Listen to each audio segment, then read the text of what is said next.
Aku adalah anak yang berambisi meraih cita-cita sebagai pemain e-sport.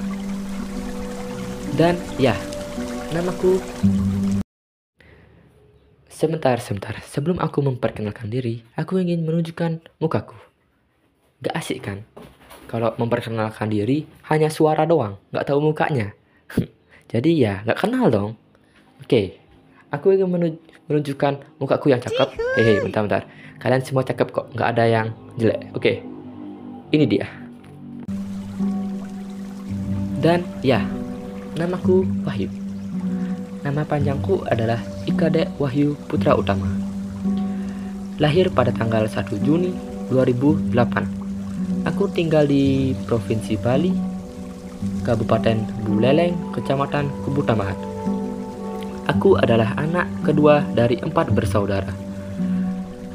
Mempunyai ayah sebagai pekerja supir truk dan ibu sebagai ibu rumah tangga. Aku sekarang berumur 17 tahun, bersekolah di SMK Negeri 1 Kubu Tambahan dan memilih jurusan kuliner. Nah, pasti kalian bertanya-tanya, cita-cita pemain e-sport kok memilih jurusan kuliner? Apa hubungannya? Nah, aku akan menjawab berikutnya. BTW, salam kenal ya. Tapi sebelum aku menceritakan kenapa mengambil jurusan kuliner padahal cita-citaku pemain e-sport, nah, aku akan menjelaskan kenapa aku ingin cita-cita sebagai pemain e-sport. Aku dari kecil emang menyukai game, tetapi bukan sampai kecanduan. Aku bermain game hanya pas ada waktu luang, dimana aku saat bermain game bersama teman-temanku, aku selalu dipuji seperti, kamu jago, ya Wahyu, gimana kok kamu jadi pemain e-sport saja? Nah, dari sana aku berambisi untuk meraih cita-cita.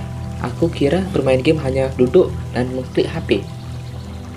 Ternyata banyak halangan, seperti mental yang kuat, ikut turnamen kecil sampai besar.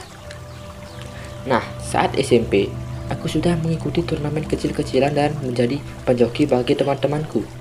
Walaupun dulu hanya 4 orang doang yang menjoki sih, tetapi dapat penghasilan di mana dapat 350.000.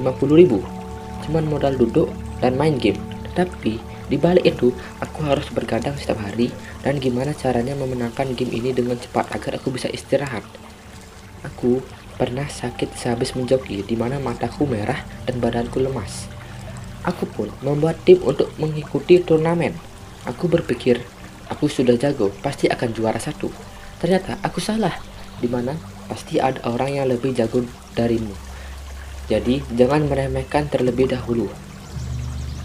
Sudah banyak turnamen yang ku lalui, ada yang mendapatkan juara, ada pun yang tidak mendapatkan. Tetapi aku tidak nyerah, ku anggap kekalahan sebagai pengalaman. Aku terus berlatih bersama temanku, tetapi kita juga menjaga waktu, bersembahyang, dan belajar. Nah, itulah kenapa aku ingin meraih cita-cita menjadi pemain e-sport. Karena setiap orang memiliki kemampuannya masing-masing, walaupun itu berbeda.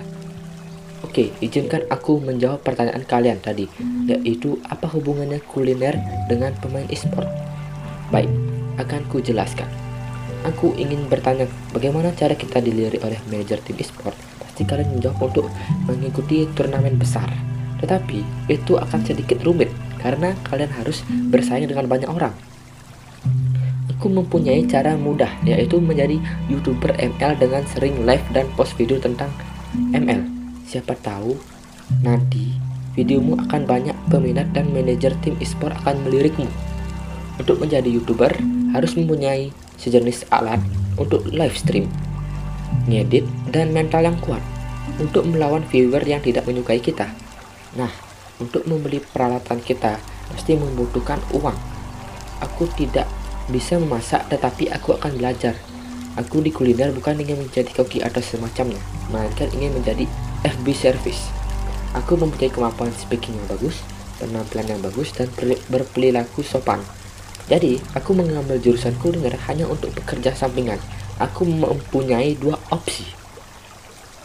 Jika aku dilirik oleh pemain e-sport, aku akan meninggalkan pekerjaanku. Tetapi, jika aku tidak sama sekali dilirik oleh manajer tim e-sport, aku akan tetap bekerja sebagai FB service dan menjadi YouTuber game untuk menambah penghasilanku. Baiklah, itulah jawabanku. Dan aku mempunyai idola sebagai pedoman hidupku, yaitu Skylar atau David. Dia bermain tim e-sport bernama RRQ. Dia bisa membuktikan bahwa bermain game bisa menghasilkan uang, bukan hanya menjadi pemain e-sport. Dia bisa menjadi penjoki, ikut turnamen kecil-kecilan, dan jadi YouTuber. Dan bagaimana dia memberi respect kepada lawannya walaupun dia lebih jago. Itulah ceritaku dalam meraih cita-cita. Oke, sudah terjawab kan?